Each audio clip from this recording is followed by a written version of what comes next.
Welcome to the Global African. Now today's episode is a real mix.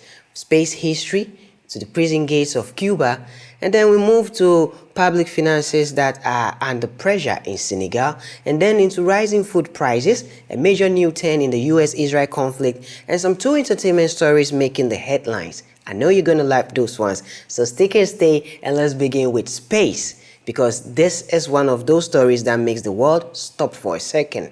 Now, NASA's Artemis 2 mission has now fired the engine burn that sent its crew properly on the way to the moon. It is the first crewed mission to leave Earth orbit for the moon since 1972. RT says the spacecraft is now on track to fly farther from Earth than any humans have ever gone. While there is very important stuff to note in here. Now, this carries a lot of historic firsts. The first woman, the first black astronaut, and the first non-American to head towards the moon on a lunar mission. Now, it is a reminder that even in a world full of war and anxiety, humans are still capable of doing something big and something genuinely inspiring. Now let's move on to Cuba, and this story is emotional, political, and also raises a lot of questions. The government has started releasing more than 2,000 prisoners in what it calls a humanitarian gesture ahead of Holy Week. Now, families have already been shown reuniting outside the prisons, and this makes for powerful scenes, But here is where it gets more complicated. Now, rights groups say they still have not seen clear evidence that political prisoners are among those being released. Why would they say this? Now, Cuba has long denied holding political prisoners at all, while activists say hundreds remain jailed over dissent, especially after the 2021 protests. So, this story has two sides at once. Relief for families on one hand, and serious doubt on the other hand about whether this is a meaningful reform or simply a controlled gesture under pressure.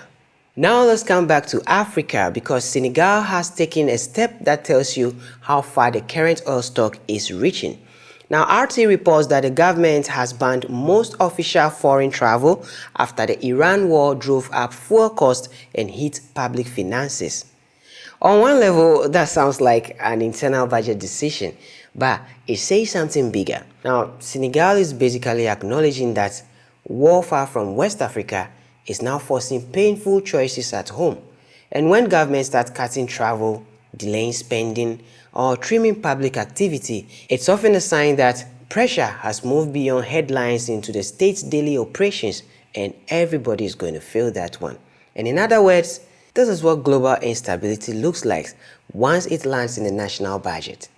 And that leads naturally into the next story, because the economic ripple is not stopping there. The UN Food and Agriculture Organization says world food prices climbed again in March, hitting their highest level since last September, and warns they could keep rising if the Middle East conflict drags on.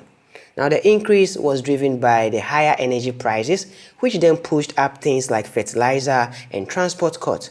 Now, wheat rose, vegetables always also rose, sugar jumped sharply, and the FAO says the world may feel more of that pressure if farmers start cutting planting or reducing fertilizer use.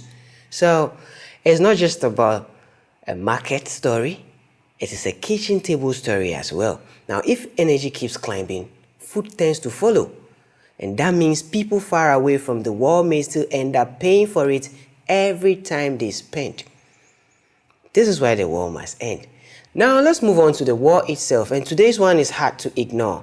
RT reports that 2 US military aircrafts were shot down over Iran and near the Straits of Hormuz, with 2 crew members rescued and 1 pilot still being hunted by Iranian forces. Now this is a major escalation. Until now, the conflict had already been dangerous enough because of the attacks on infrastructure, shipping, and oil routes. But now, the downing of a US aircraft takes it to another whole new level. Now, it tells you the battlefield is getting more direct, more personal, and much harder to contain.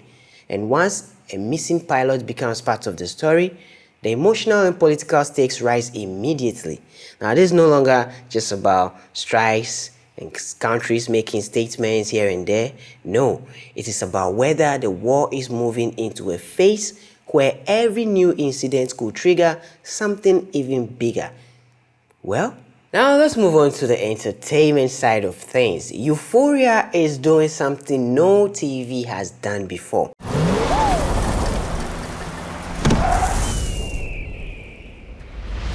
Have you ever been to Mexico? Me? In Mexico? Now, HBO Max says it will premiere the final season at Coachella. This is big. It means one of the biggest shows of the streaming era is now crossing directly into festival culture. And honestly, that says a lot about where entertainment is heading. You know, music, fashion, streaming, and social media all becoming one big event space. Now, Entertainment Weekly also reports that Justin Bieber has given fans a preview of his upcoming Coachella performance through a private show at the Roxy.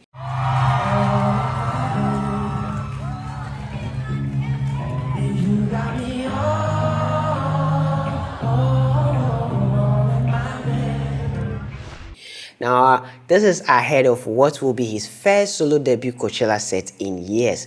That makes it a strong music and celebrity comeback story, especially because Bieber still has huge fan interest and festival returns always drive online conversation. Yeah, we can't wait to see what's going to happen, and this is an awesome one. Now for our underrated genius moment. Today's name is Niels Bohlin. Now, he was the engineer who invented the modern 3-point seat belt, the design that has saved millions of lives around the world. What makes this story very interesting is that the company he worked for, Volvo, they actually opened the patent so that other car makers could also use it too. Now, in simple terms, one man came up with a simple idea that made everyday travel dramatically safer. Now, he didn't just build something flashy, he built something that quietly saved people.